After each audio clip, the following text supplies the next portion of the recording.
बोली है द्रौपदी कि ओ गांधारी मेरी सास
बोली बांके बिहारी लाल की जय जय श्री राधे।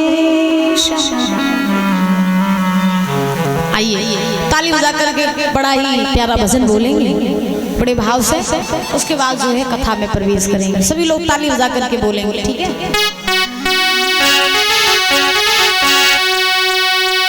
एक आना हमें भूला मत जइयो प्रीत क्यों फरजने वइयो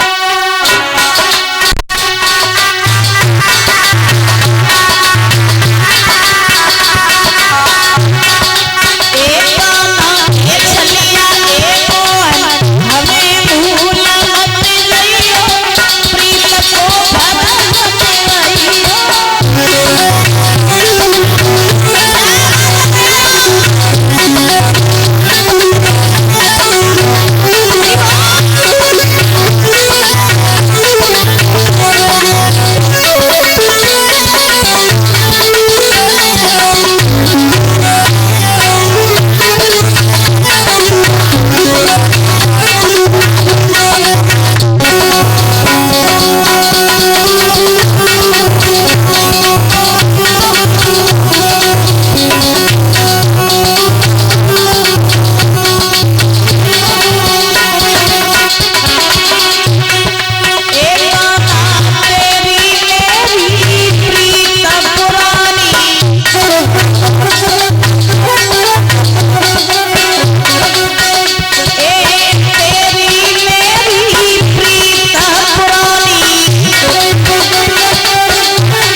आज महाराज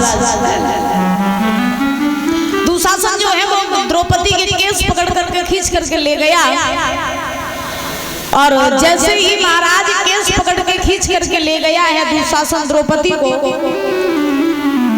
तो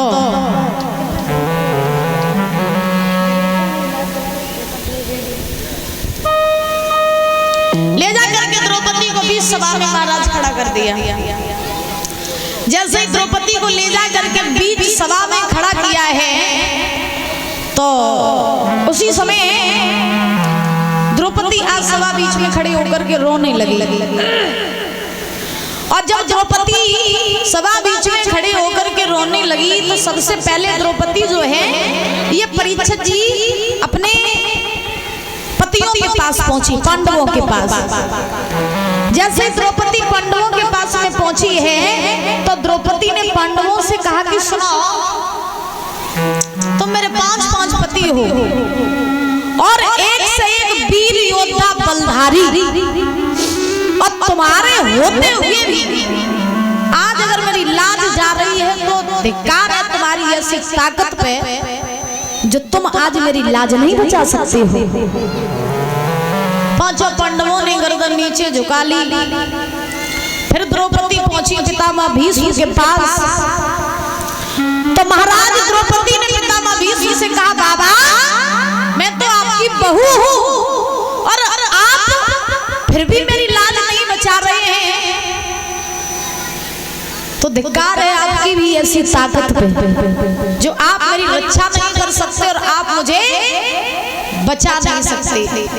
बाबा अगर आज मेरी लाज चली गई तो लाज अकेले मेरी ही नहीं बल्कि आपकी भी लाज जाएगी, क्योंकि हूं तो मैं आपके ही कुल मधु। घर में अगर किसी की इज्जत चली जाए, किसी की लाज चली जाए तो एक की थोड़ी ना जाती है, 7 पीढ़ियों तक ना कट जाती है। याद रखना भैया। तो आज द्रौपदी ने महाराज पितामह भीष्म से कहा, बाबा मेरी रक्षा करो। किसी ने भी द्रौपदी की मदद नहीं की। इधर दुर्योधन ने दुशासन से कहा, भैया क्या देख रहे हो, जाओ जाकर के द्रौपदी को नग्न करके और इसको वस्त्रहीन करके इसे मेरी जंघा पे बैठाओ। द्रौपदी ने दुर्योधन से कहा, दुर्योधन मुझे छोड़ दे, मैं तेरी भाभी हूँ, तेरी माँ समान भाभी हूँ और आज तू अपनी ही भाभी को वस्त्रहीन करेगा, छोड़ दे मुझे। दुर्योधन ने कहा, तुमने मुझे उस दिन छोड़ा था जब तुमने मुझसे कहा था कि अंधे बाप की अंधी औलाद हो, तुमने छोड़ा था उस दिन, तुमने मुझे नहीं छोड़ा था, आज हम तुम्हें नहीं छोड़े। द्रौपदी ने दुशासन से कहा, मुझे छोड़ दो दुशासन, जाने दो। दुशासन ने द्रौपदी की साड़ी को पकड़ लिया और जैसे ही साड़ी को पकड़ा है तो द्रौपदी बोली कि नीचे चलिए बैठे सर और कुछ पड़े ना असर, और सर कटता ही स्वामी हो ना बसर। क्या रहेगा और स्वामी और साड़ी का पल्लू जब सरका।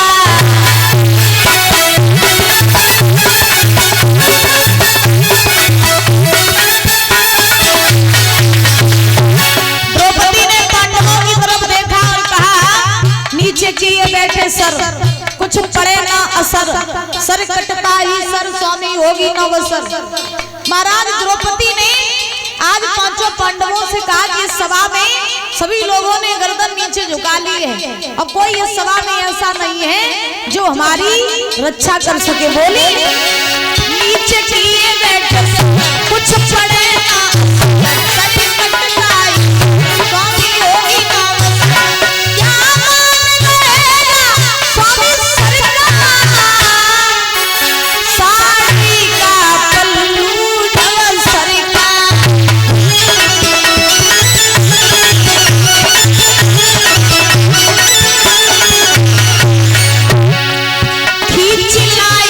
शासन पकड़ महल से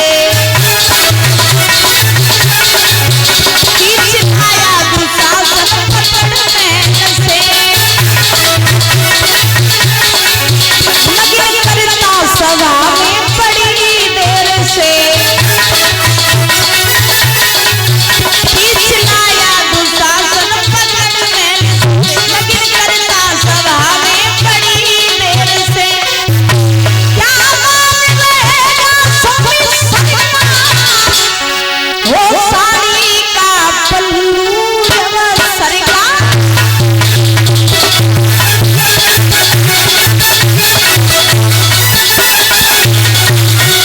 आज द्रौपदी ने कहा आपके आप स्वामी मेरी लाज है, आपके आप स्वामी मेरी लाज है।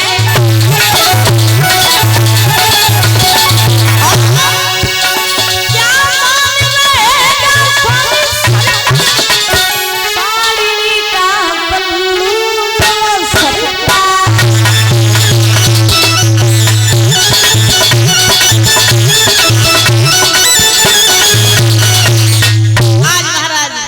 द्रौपदी की साड़ी को पकड़ लिया है दुशासन ने।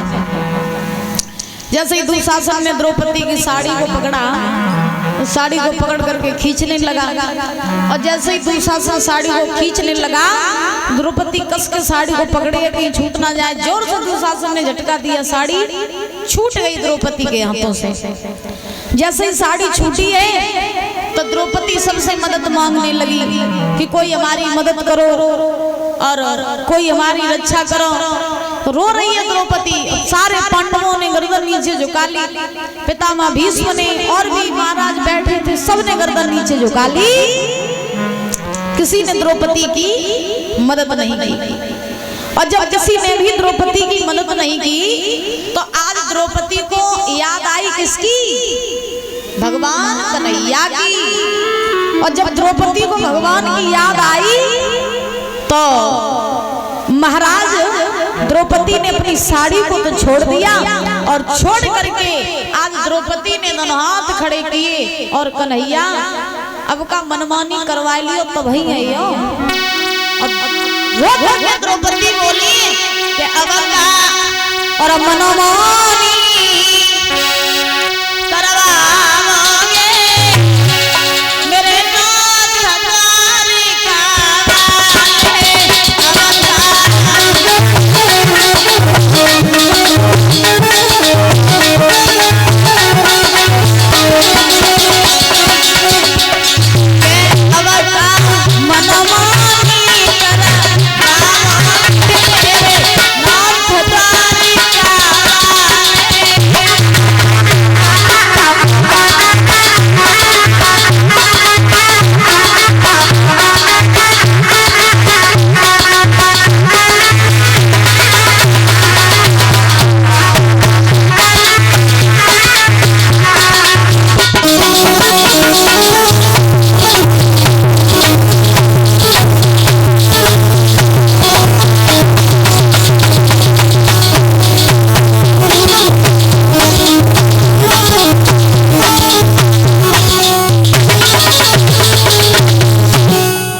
करवा लियो तो भाई आइयो।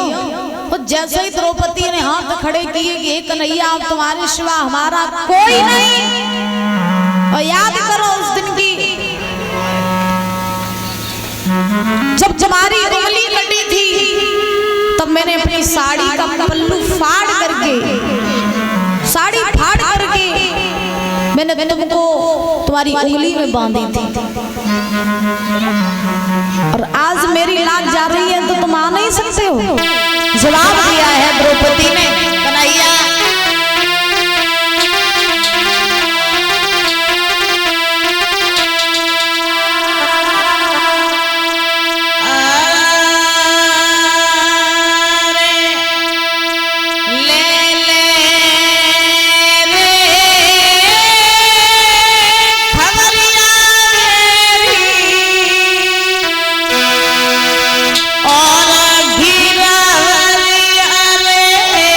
Yeah.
बोलिए गोविंद भगवान की।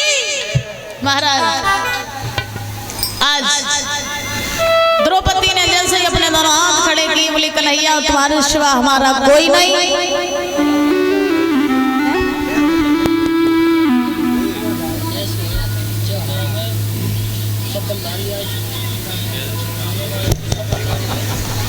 महाराज आज सूत जी समझा रहे हैं 88,000 ऋषियों को।